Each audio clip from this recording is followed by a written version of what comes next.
Bonjour les amis, bienvenue dans C'est à partager pour ce deuxième épisode de la série consacrée à la liberté. Aujourd'hui, j'ai le plaisir de vous raconter comment j'ai été libéré de la peur à travers une expérience qui a bétonné ma foi tout au début de ma vie chrétienne. Je vous le disais, c'est vraiment par la grâce de Dieu que j'ai terminé mes études professionnelles de percussion en 1986. Quelques mois plus tard, on m'engage pour jouer la partie de caisse claire dans le fameux Boléro de Ravel. Je travaille dur, je me prépare de façon optimale pour ce concert, mais déjà avant la première répétition, je suis rattrapé par ce trac qui m'a causé tant de problèmes tout au long de mes études.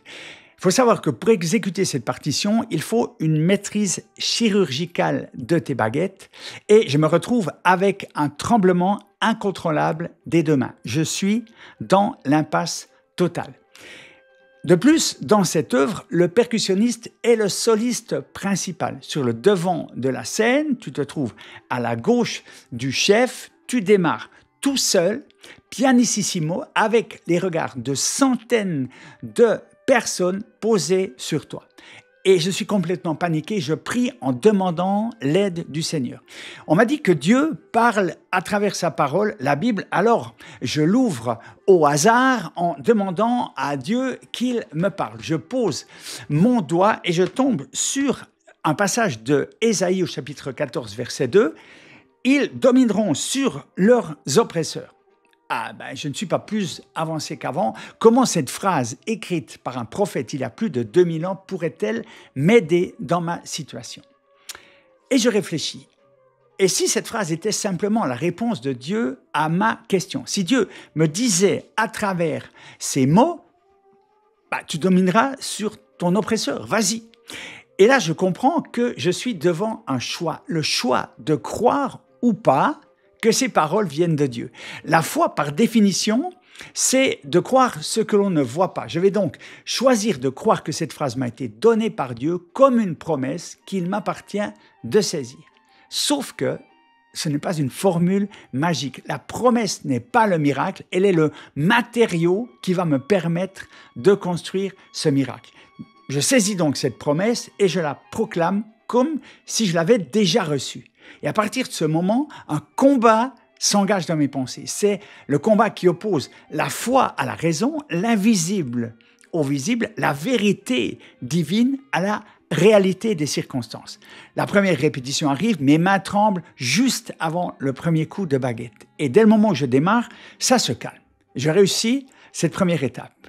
La répétition générale a lieu le lendemain et tout se passe également de la même manière. C'est pour moi une immense victoire et je me dis que c'est gagné. Mais qu'est-ce qui va se passer dans mes pensées le jour où arrive le concert? Je fais face à toutes sortes de doutes qui me mettent en panique totale. Des pensées telles que « tu as eu de la chance, il n'y avait pas de public, c'est pour ça que ça a marché ». Comment vas-tu gérer quand tous ces gens auront le regard fixé sur toi? Tu ne vas pas y arriver, tu es mort, c'est la fin de ta carrière, à peine commencée. Et je suis à nouveau assailli par le doute, la peur et par ce trac incontrôlable. Et je n'ai qu'une solution, m'accrocher à la parole que je crois avoir reçue de Dieu et la proclamer encore et encore, faisant tous mes efforts pour rester concentré sur cette promesse.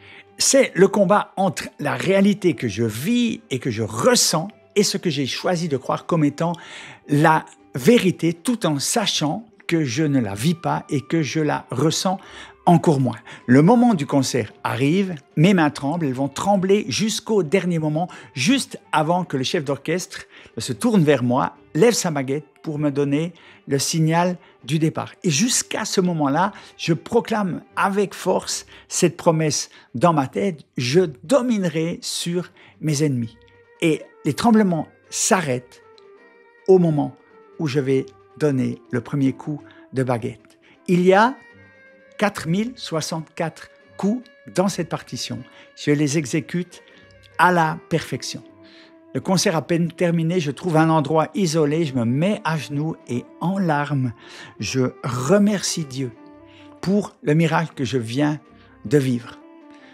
Dans les jours qui suivent, le concert est joué à 2 autres endroits. Et à chaque représentation, je revis le même combat, je remporte la même victoire. Pour la première fois, dans mon parcours d'enfant de Dieu, je réalise que la puissance de la parole de Dieu m'a libéré d'une prison dans laquelle j'étais captif. Dans la prochaine vidéo, vous découvrirez d'autres témoignages et notamment comment une mauvaise manière de prier peut nourrir et accentuer ton problème.